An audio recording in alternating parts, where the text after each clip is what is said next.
Saludos y bienvenidos, Mangas Verdes arranca en este momento. Aquí estamos con un programa especial que vamos a dedicar, como no, a la COP28, la cumbre del clima que se está celebrando, la 28ª edición en Dubái estos días. Mangas Verdes está en marcha gracias a Cygnus, reciclando neumáticos en pantallas acústicas, suelos de seguridad y parques infantiles, balsas de almacenamiento, mezclas bituminosas y muchos más usos. Descúbrelos en cygnus.es. Hoy en nuestro programa contamos con la realización técnica de Esteban Novillo y en nombre de la redacción os saluda Pedro Palomay.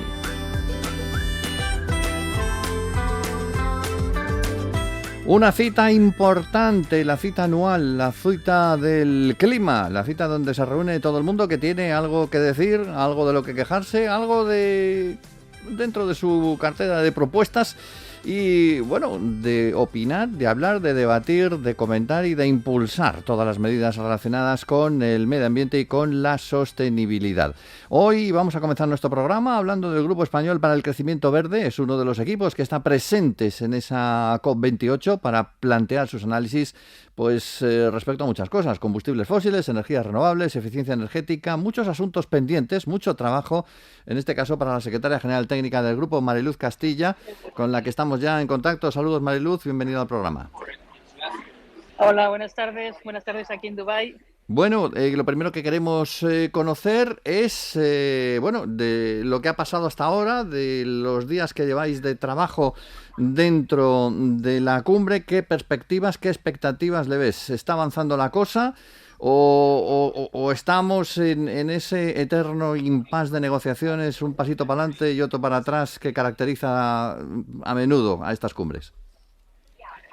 Bueno, estamos en la primera semana de la COP, o sea que todavía hay muchas conversaciones, muchas discusiones, muchos textos todavía sin cerrar. O sea, por ponerlo un poco en perspectiva, desde el Grupo Español de Crecimiento Verde vemos que hay tres temas claves que tú ya nos has mencionado un poco a abordar, ¿no? Uno es uno muy controvertido, que es el abandono de los combustibles fósiles, ¿no? En línea con el objetivo de mantener el incremento de temperatura a 1,5 grados.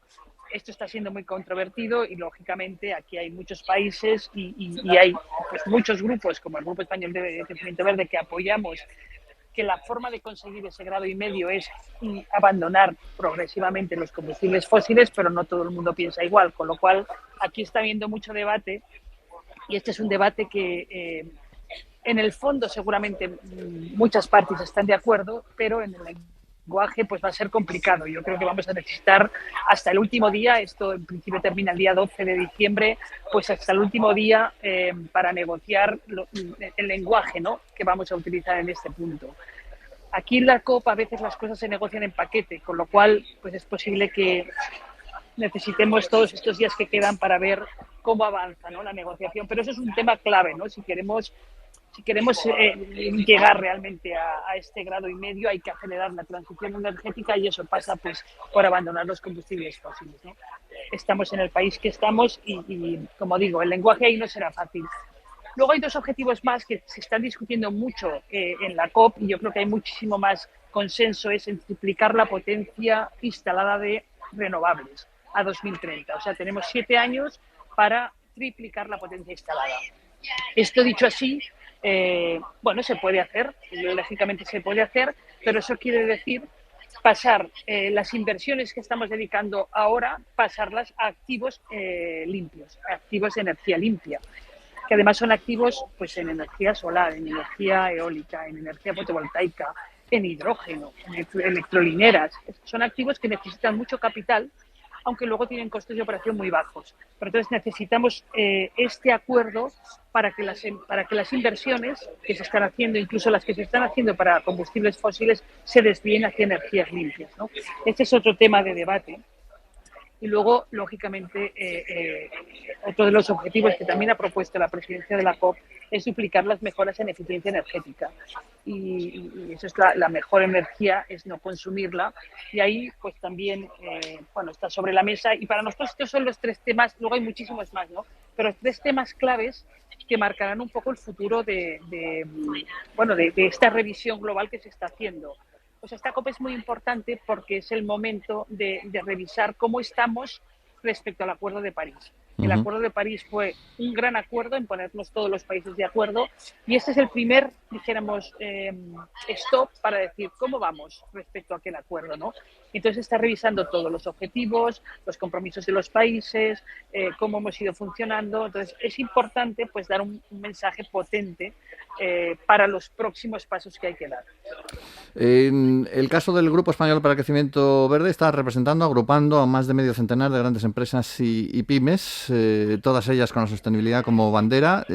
¿Cómo ves, en comparación con la representación de otros países allí en Dubái, cómo ves la posición de España? Estamos en un punto interesante a la hora de poder desarrollar todos esos planes.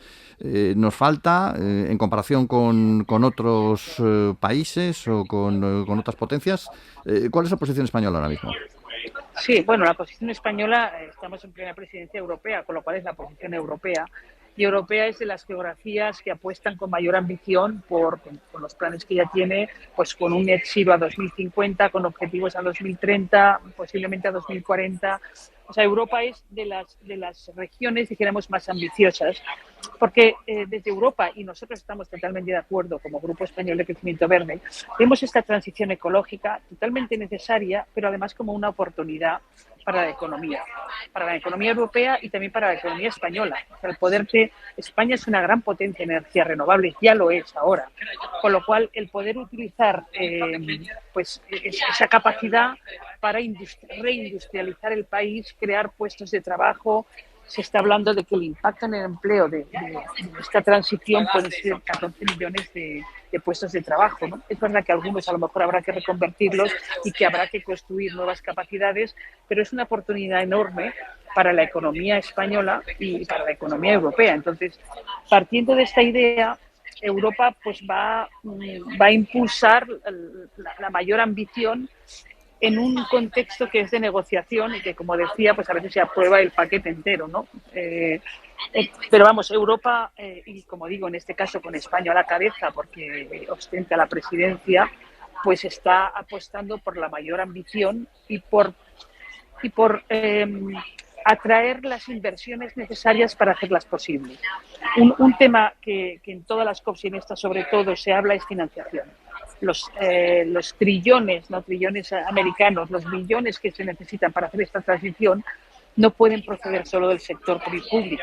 Es imposible. Tiene que ser capaz de atraer inversores privados y de esto se está hablando muchísimo. Y Europa, por ejemplo, ya ha puesto las bases con esa taxonomía europea para clasificar qué es verde y qué no es verde. En Europa tenemos un mercado de carbono que ya funciona. Yo, por ejemplo, estuve ayer escuchando pues cómo el país anfitrión, ¿no? Los Emiratos Árabes Unidos está proponiendo también un mercado de carbono. Es decir, Europa va a la cabeza de muchas medidas para hacer posible esta transición. Y esa transición será posible si realmente dirigimos inversiones y las movilizamos de invertir en combustibles fósiles o en inversiones que vayan con combustibles fósiles a energías limpias, porque son activos que van a durar muchos años. Entonces, lo que hagamos ahora pues nos va, dijéramos, a comprometer durante el futuro. Entonces, por eso es tan importante movilizar inversión y movilizarla en la dirección adecuada, ¿no? Uh-huh. Y aquí se está hablando mucho pues de qué se necesita para eso, ¿no? Pues, desde consistencia en la legislación, y en eso Europa pues yo creo que ha tomado buena nota, coherencia, estabilidad, no puedes ir cambiando las reglas continuamente porque los inversores se irán. Hay que invertir en renovables, pero también en infraestructuras, en redes, todo eso es necesario, si no, no llegaremos. Hay que hacer que las nuevas tecnologías, ahora tenemos muy claro que la tecnología solar, la fotovoltaica, eso ya ha llegado a un grado de escalabilidad que lo hace competitivo, pero vienen nuevas energías como el hidrógeno y todos sus derivados, pues que necesitan a lo mejor esa escala para conseguir esa competitividad. Entonces hay que conseguir pues quizá con los first movers, con los primeros que quieran moverse en esa dirección, a que esas tecnologías sean también escalables y por lo tanto sean competitivas, porque de eso va que logremos esta transición que en principio pues todos estamos de acuerdo, ¿no? Has citado una cifra bastante elevada, 14 millones de puestos de trabajo que se podrían crear. ¿Estamos hablando solo de España o de toda Europa? En En general general. con la transición. Ajá. Vale.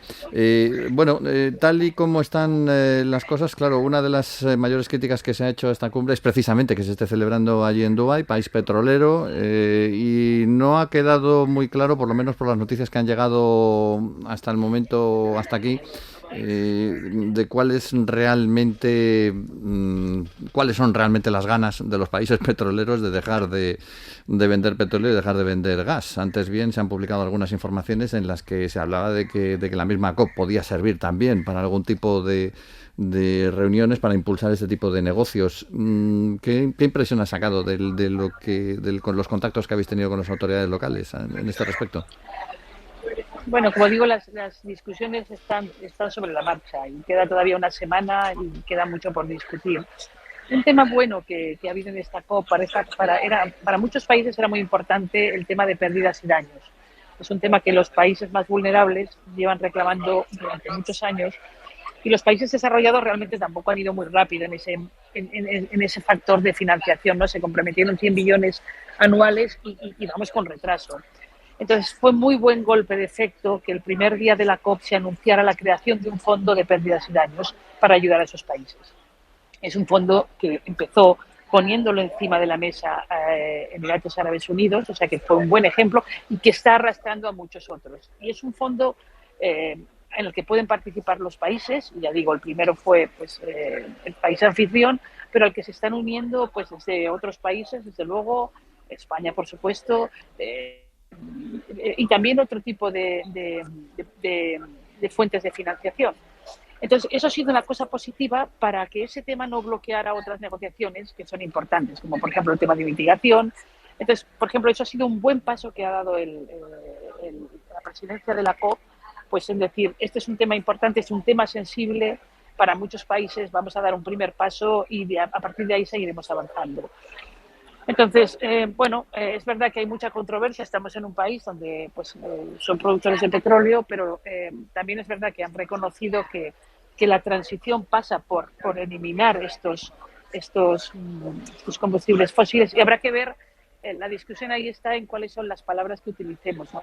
Hasta dónde podemos llegar en un acuerdo global donde pues, lógicamente hay intereses contrapuestos, ¿no? Yo he dejado ya clara la posición del Grupo Español de Crecimiento Verde. Pensamos que el abandono de los combustibles fósiles es necesario para llegar para acelerar la transición. Queremos llegar a tiempo y evitar los peores efectos del cambio climático, o si no queremos llegar a esos 3 grados o incluso más de aumento de temperatura, que ya vemos pues cuáles están siendo, ¿no?, los efectos del cambio climático. Pero como digo, todavía nos queda una semana y media y se avanza en muchos frentes en paralelo y al final se acuerda un solo paquete, con lo cual bueno, pues confiamos que ese avance tenga la ambición que muchos esperamos. Bien, estaremos pendientes entonces de cómo va evolucionando todo. Muchas gracias, Mariluz, y mucha suerte con las negociaciones. Muchas gracias a vosotros. Mangas Verdes, paso a paso.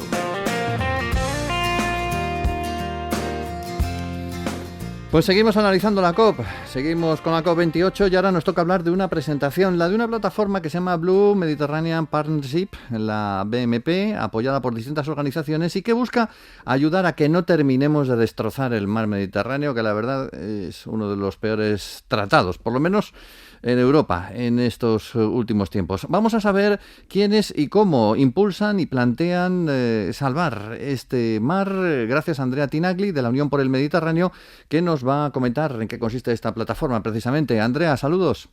Buenos días, Pedro. Bueno, te pediremos lo primero que nos expliques quién está detrás de la puesta en marcha de esta plataforma. ¿Qué organizaciones estáis? La Unión por el Mediterráneo y quién más. Sí, muchas gracias. Pues el Blue Med Partnership efectivamente se ha firmado este sábado en Dubái y como tú mencionabas es una plataforma para coordinar las intervenciones y optimizar un poco los recursos financieros que sirven para proyectos de economía azul en el Mediterráneo, pero dirigido a los países sobre todo de la cuenca del sur del Mediterráneo, entonces no a países de la Unión Europea. ¿Quién participa en esta plataforma? Esencialmente 4 tipos de partners.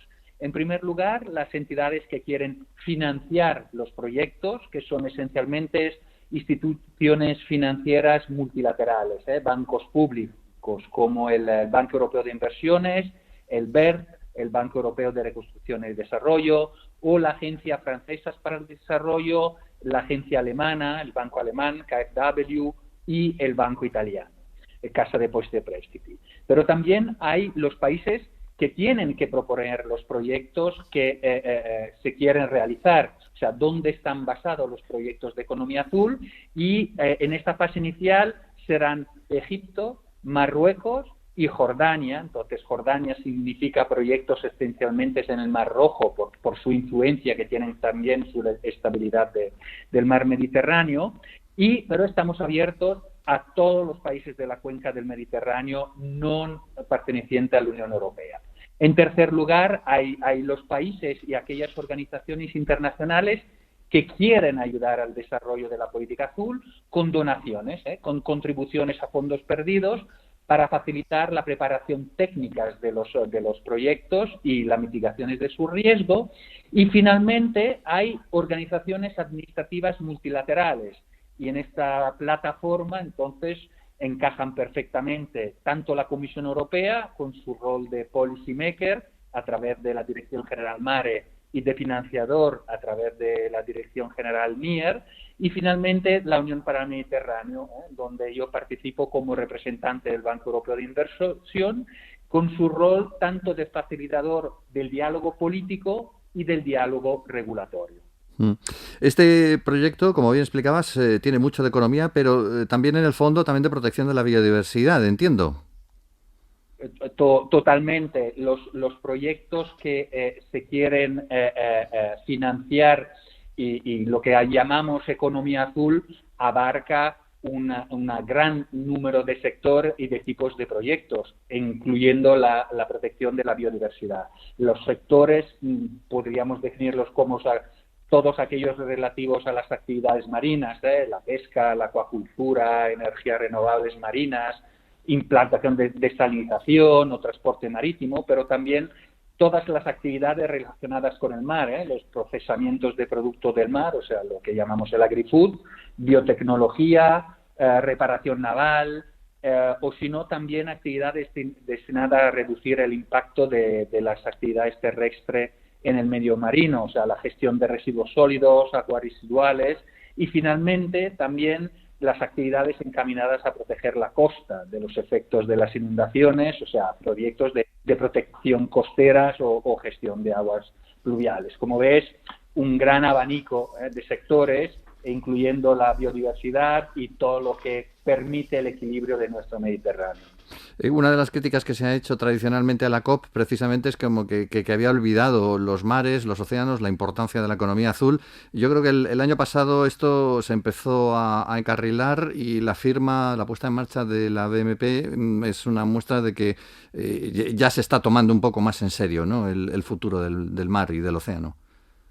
Pues sin duda, todo lo que es economía azul y en particular el tema del Mediterráneo lo estamos teniendo en gran consideración. En particular aquí desde la Unión del Mediterráneo, que aunque sea una plataforma de diálogo político, pero se basa sobre datos también científicos. Y lo que vemos claramente es que el mar Mediterráneo, que es una gran fuente de riqueza y de cultura, porque tiene, solo para darte unas cifras, tiene un valor económico anual de más de 450.000 millones de dólares, que lo convierte en la quinta economía de la región, después de Francia, Italia, España o Turquía, pero que al mismo tiempo está sujeta a grandísimas presiones medioambientales. Tanto es que se ha demostrado que el calentamiento del Mediterráneo es un 20% más rápido que el promedio mundial y afecta la vida y la seguridad de más de 480 millones de personas. Por lo tanto, la economía azul y el tema de los océanos es fundamental en la protección y aún más para nuestro Mediterráneo. Esperamos pues que esta iniciativa, que esta plataforma se desarrolle muy bien y que bueno, que nos dé alegrías en los próximos años. Muchas gracias, Andrea, por habernosla contado. A ti, Pedro, un saludo. No sé cómo lo hacen, pero ese campo de césped está siempre en perfecto estado. Claro, es que es artificial, está hecho a partir de neumáticos fuera de uso. Cygnus gestiona su reciclado para convertirlos en campos de césped más cómodos y seguros. Cygnus, dando valor al neumático fuera de uso. Síguenos en redes sociales.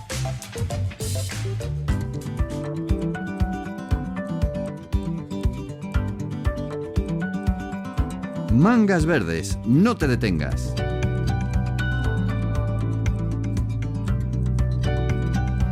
No nos detenemos, hoy nuestro programa dedicado a la COP28 y no solamente con proyectos que se están realizando allí, sino también con llamadas de atención como las protestas que se organizan este fin de semana, pues para llamar precisamente, para advertir la preocupación que tiene la sociedad, no solamente en España, sino en otros países del mundo por el deterioro ambiental. En ese sentido, WWF va a presentar la factura más larga de la historia, una factura con el precio que ha puesto para pagar para el planeta si no se pone fin al uso de los combustibles fósiles. Una factura que además se va a llevar físicamente en las protestas previstas para el próximo fin de semana. Nos lo va a contar, que está con nosotros, Sergio Bonatti, el experto en clima y energía de esta organización ambiental. Sergio, saludos, bienvenido al programa. Hola, ¿qué tal? Buenos días, muchas gracias. Una factura que abarca conceptos muy heterogéneos, desde Doñana hasta la foca monje. Cuéntanos. Sí, efectivamente. Pues mira, la verdad es que ahora mismo vivimos un momento crucial, ¿no? Atravesando el fenómeno del cambio climático. Ahora mismo nos dirigimos a un incremento de temperatura cercano a los 3 grados centígrados, cuando nuestro objetivo es limitarlo a 1,5, y evidentemente los impactos sobre la naturaleza y las personas se prevén mucho mayores para ese incremento, ¿no? Entonces, pues bueno, con esta factura lo que queremos reflejar es que si seguimos este camino que llevamos, que nos encamina hacia un incremento muy elevado de las temperaturas, todas aquellas cosas que se reflejan en la factura están en riesgo, ¿no? Y bueno, pues efectivamente se recogen todas las distintas variables y variedades que podríamos perder si no ponemos un rumbo ambicioso a esta crisis climática. Esta factura, la más larga de la historia, consiste en una factura colaborativa, vamos a decir, ya que precisamente pues parte de esa filosofía, ¿no? De que el planeta y todas las personas que estamos en él tendremos que pagarla en un momento dado. Y incluye no solamente las cosas que WWF pues considera que están en riesgo, sino también las que la han considerado las personas que han participado en su elaboración digital, personas de todas partes, ¿no? Que se han aportado cada uno pues lo que creen que está en riesgo de desaparecer. ¿Podrías contarnos algunas de las cosas que están incluidas ahí, que se han comentado? Sí, efectivamente. Pues bueno, esta iniciativa se ha extendido también hacia los medios digitales y hacia las redes, ¿no? Y donde invitábamos a todas las personas a sumarse, ¿no? A ese largo listado de nuestra factura, ¿no? Y bueno, pues hemos visto un poquito de todo, ¿no? Desde cosas más humorísticas hasta cosas más serias, ¿no? Y que incluso incluye la ciencia, ¿no? Hemos visto la pérdida de algunas especies a nivel local, interesante y curioso, ¿no? De algunas especies que son particularmente de algunas regiones del mundo, han sido señaladas en estas iniciativas en las redes. Y bueno, ya te digo, es una forma muy bonita de que la gente también reflexione sobre en sus propios entornos locales qué efecto puede tener el cambio climático, porque al final se trata de un problema mundial y es importante que todos estemos subidos en el mismo carro, ¿no? ¿Cómo estáis viendo el desarrollo de la COP? ¿De momento tenéis buenas expectativas o no? Bueno, podemos decir que luces y sombras, suele ser un poco así, ¿no? Pero la COP es verdad que ha empezado con algunos acuerdos o algunos pasos en firme que son clave y que son importantes, pero todavía quedan otros que nosotros desde WWF consideramos fundamentales, que todavía quedan por cerrar, ¿no? La COP inició con la apertura o la formalización del Fondo de Pérdidas y Daños, que es una cosa que nosotros veníamos pidiendo, y es algo muy positivo, que refleja la ambición que quiere traer esta COP. También se está discutiendo el balance global, que es una revisión sobre el estado de cumplimiento del Acuerdo de París, y lo que estamos viendo en los primeros borradores es que hay ciertos textos y ciertas afirmaciones en línea con la ambición que requerimos, pero sin embargo, uno de los puntos más negativos hasta ahora de esta COP es que no hay ningún compromiso firme para abandonar los combustibles fósiles en ninguna declaración y en ninguno de estos textos.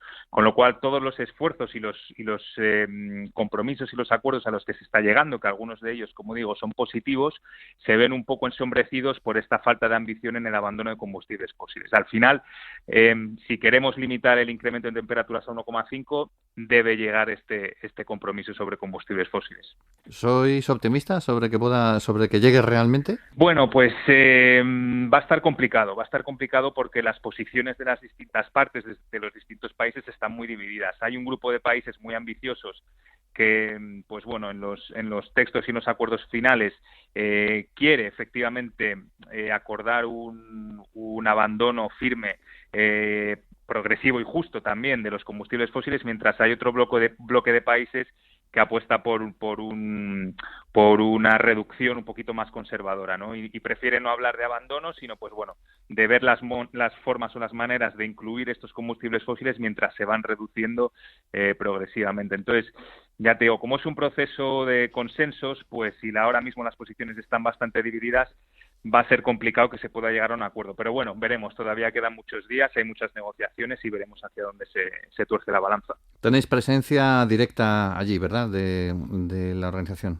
Efectivamente, sí, desde distintas oficinas nacionales y desde la delegación internacional, pues tenemos ahí representación, tenemos además un pabellón donde todos los días pues, se celebran eventos importantes y además salen también nuevos acuerdos y nuevas iniciativas impulsadas desde WWF, así que sí, cada año estamos allí y pues bueno, intentando también ayudar y colaborar para que las COP salgan lo mejor posible. Vamos a ponernos en plan optimista y a ver cómo evoluciona todo. Muchas gracias, Sergio, por habernos acompañado en el programa hoy.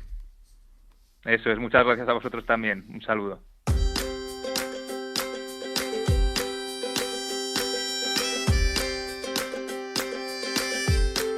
Hoy hemos dedicado el programa prácticamente íntegro a la COP28, la ocasión lo merece, pero no nos podemos ir sin olvidarnos de nuestros pueblos, los pueblos de España, que venimos recorriendo en los últimos programas. Hoy vamos a cerrar en Canarias, en una de las localidades más atractivas y por ello más turísticas de la isla de Gran Canaria. Se trata de Mogán. Recordamos que Gran Canaria pertenece a la provincia de Las Palmas, aunque es una isla diferente, y en el caso de Mogán, como en otros puntos del archipiélago, pues puedes encontrar sobre todo mucha naturaleza para disfrutar. Por ejemplo, las áreas naturales que forman parte de la Red Canaria de Espacios Naturales Protegidos, incluyendo parte de la Reserva de la Biosfera de Gran Canaria, así como el monumental Tauro, ese macizo montañoso digno de ver y de recorrer. El Parque Rural del Nublo también y la Reserva Natural Integral de Inagua. Todo ello dentro de la Red Natura 2000. Por allí tenemos también las conocidas dunas de Maspalomas y, por supuesto, en lo que es Mogán propiamente dicho, el puerto marinero, los hornos de Brea, la Casa del Curado o la iglesia de San Antonio de Padua. No te vayas de Mogán sin meterte entre pecho y espalda un buen atún de temporada, que tienen hasta 4 especies diferentes allí pescando. O cualquiera de sus platos de pescado, de marisco locales, naturalmente las papas arrugadas con mojo, su sancocho, una sopa con carnes, tubérculos, verduras y condimentos, y de postre, pues los frutos tropicales, que allí tenemos muchos, como el aguacate o el mango. Tienen hasta un par de ferias dedicadas a ellos cada año, así que Mangas Verdes, en marcha gracias a Cygnus, utilizando materiales reciclados del neumático en lugar de recursos naturales. Descúbrelo en cygnus.es. Nos vamos, hoy contamos con Esteban Novillo en la realización técnica y en nombre de todo el equipo de la plataforma medioambiental de la Agencia EFE, os habló Pedro Pablo May. ¡Feliz y verde semana!